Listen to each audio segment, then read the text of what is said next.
I've got 5 sci-fi books and one kind of sci-fi, kind of fantasy book that I was tricked into reading, bamboozled, hoodwinked if you will.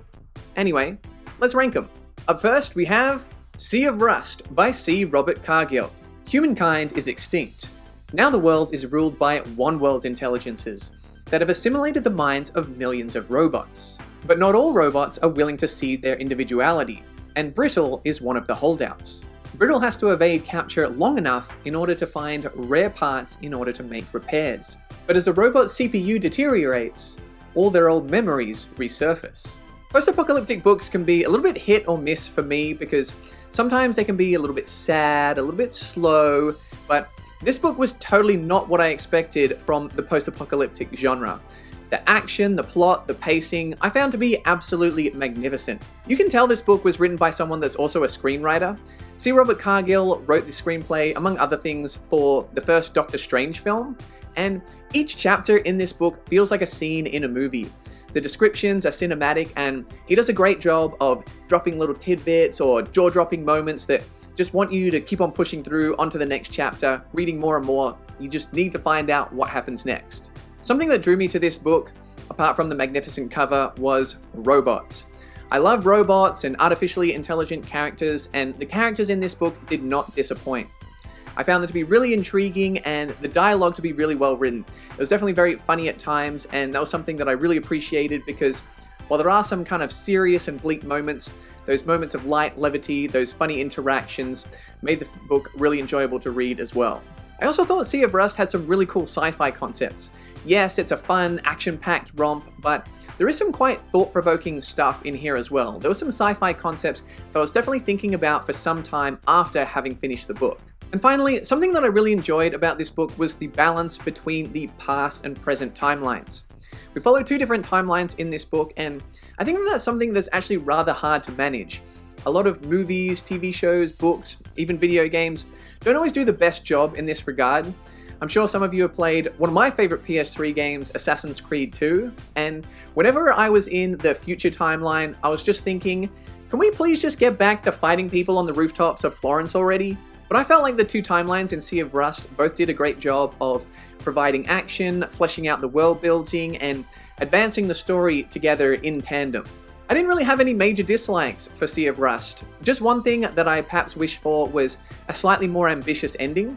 I found the ending to be satisfying, but there were some concepts that I think it could have pushed even further, even harder, and when it came to some of the themes it explored, like AI and consciousness, perhaps it could have had a little bit more to say about those, but ultimately I found Sea of Rust to be very satisfying. So overall, Sea of Rust was an 8 out of 10 for me. I really enjoyed this one, and it was actually a gift off my Amazon wishlist from one of my subscribers, Patrick. So a massive thank you to Patrick for this one. This was an awesome choice. I really enjoyed it. Up next, Dragonflight by Anne McCaffrey. In the far future, on a planet called Pern, colonists encounter deadly thread that rains down from the sky, and the humans use genetically altered dragons to destroy the thread. Our main character, Lessa, is a lowly kitchen girl, but her life changes when she meets a queen dragon. With very few dragons left, Lessa risks her life and her beloved dragon to save her world. So this was actually my October TBR patron pick by Dan from Treebeard Book Reviews. So Dan, what did I like about it? Well, first I would say, and I'll keep this kind of vague to avoid any spoilers, but there's a method of transportation in this book that I thought was a really cool concept. I'm not exactly sure whether it was magical or scientific, because it wasn't entirely explained in book 1, but that was definitely the most engaging aspect of the book for me, and something that I really enjoyed that when we got introduced to it around the midway point of the book. Unfortunately, I am already going to have to move on to some dislikes, and this book definitely reads more like fantasy than sci-fi, which is not necessarily a bad thing, but as a sci-fi reader, there were a few elements that I found quite hard to get into. So for example, there's quite a lot of characters and the names are quite hard to keep track of. I pulled up some names here so you guys know that I'm not making this up. We have characters named Fla, Flessen, Flon, Fnor, and Frad.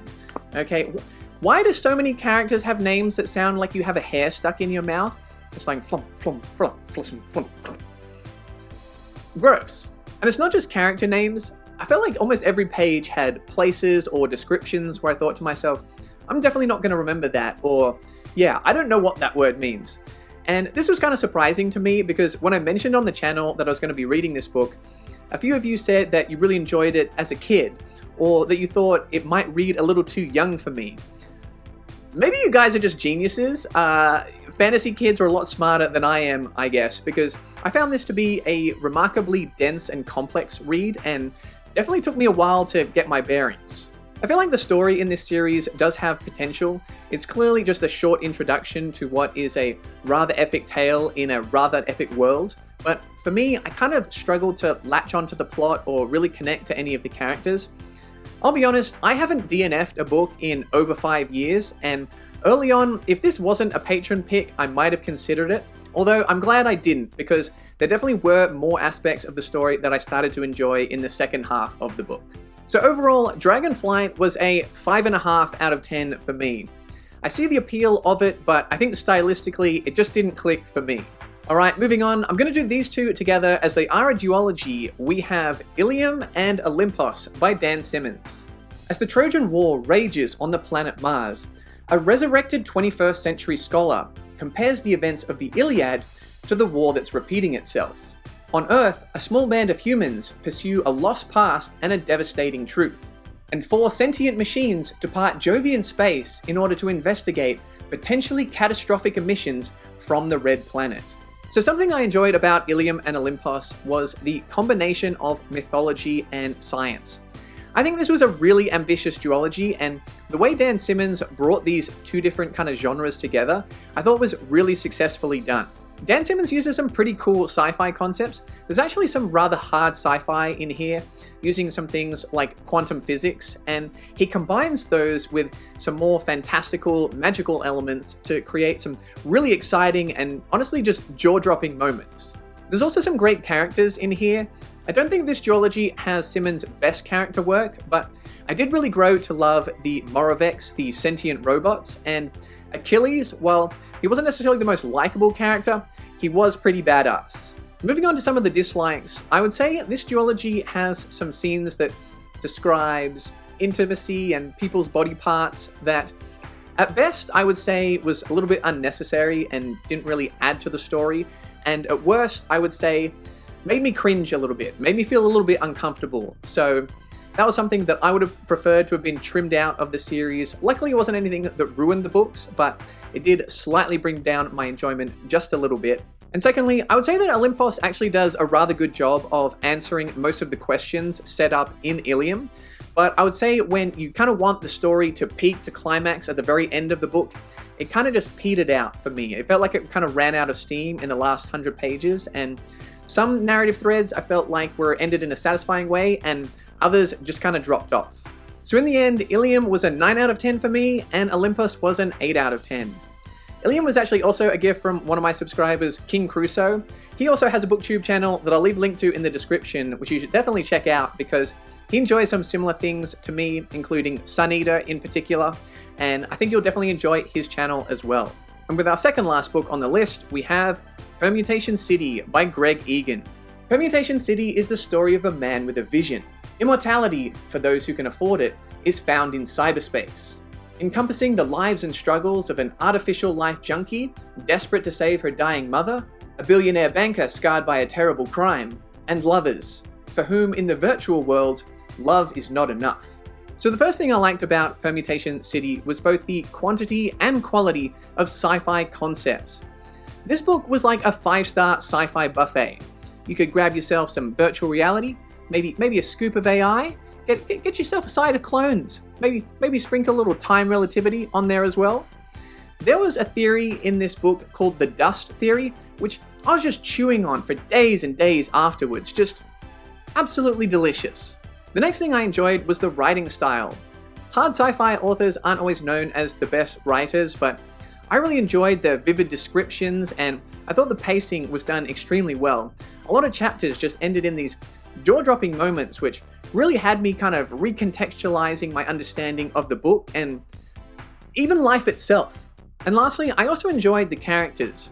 I wouldn't say the character work was as strong as the concepts, but I did think each of the main characters had a unique personality, strong points of view, and unique motivations. To be honest, I don't really have any dislikes for Permutation City. At most, I could say that some of the science was perhaps a little bit confusing or a tad bit dry. Some of those sections might not click for everyone, but for me, I was just so engrossed, so enthralled. This was a wild ride. I absolutely loved it.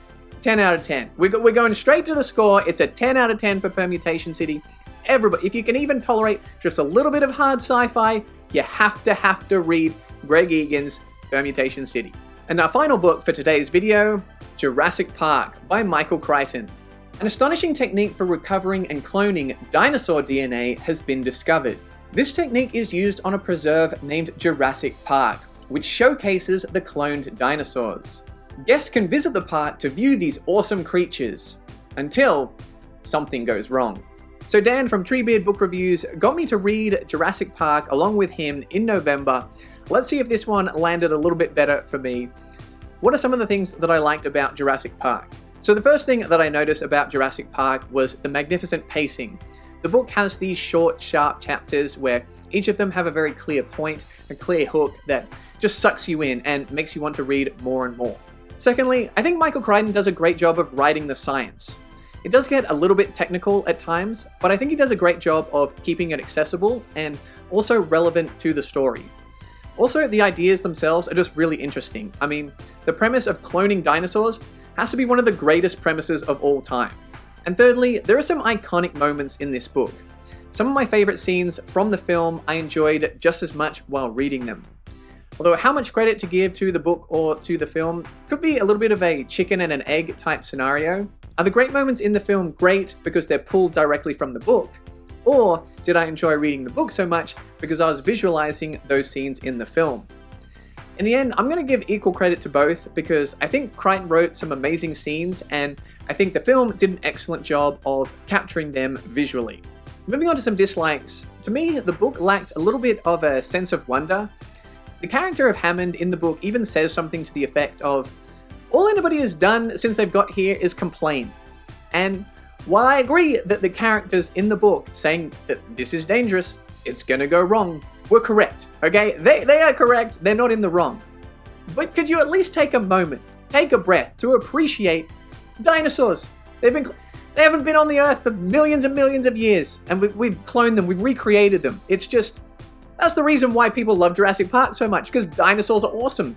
Can we at least take a chapter just to appreciate how awesome these dinosaurs are? No. Everyone just wants to complain right from the get-go. And that kind of ties into my second dislike for the book, in that the majority of the characters are really, really annoying. While watching the film, I'm rooting for the humans to survive. While reading the book, I was rooting for most of them to get eaten. I had heard that the kids in particular were being described as annoying before I read the book, and whoa. Timmy doesn't deserve that. Timmy's awesome. I love Timmy as a character. Lex, on the other hand, I tried to give her the benefit of the doubt as much as possible. I tried to be forgiving, because she's just a kid, alright? I will forgive your childishness because you are indeed a child. But there were a number of times where she just wouldn't be quiet when they were in a situation where they could all get eaten if you don't stop making noise, okay? I try to defend you, Lex, but at this point, to me, you're T-Rex food, alright? I hope you get eaten. So overall, for me, Jurassic Park was a 7.5 out of 10. I think it has an amazing premise, and there were some really high points, but when it came to the characters and the dialogue, they weren't just not a strength, they were actually detracting from my experience while reading the book. So I still liked it, but I'm not sure if I would put this on quite the same level as the film. I'm definitely going to need to do a rewatch and see how they compare. So there you go, guys. Those are my thoughts on those 6 books. Let me know your thoughts in the comments if you've read any of them, or let me know which ones you're interested in picking up. I hope you enjoyed the video. If you did, make sure to like and subscribe. If you really enjoyed it, consider becoming a patron, where you can become one of my robots, androids, or cyborgs like Nima, and you can find more sci-fi content over here.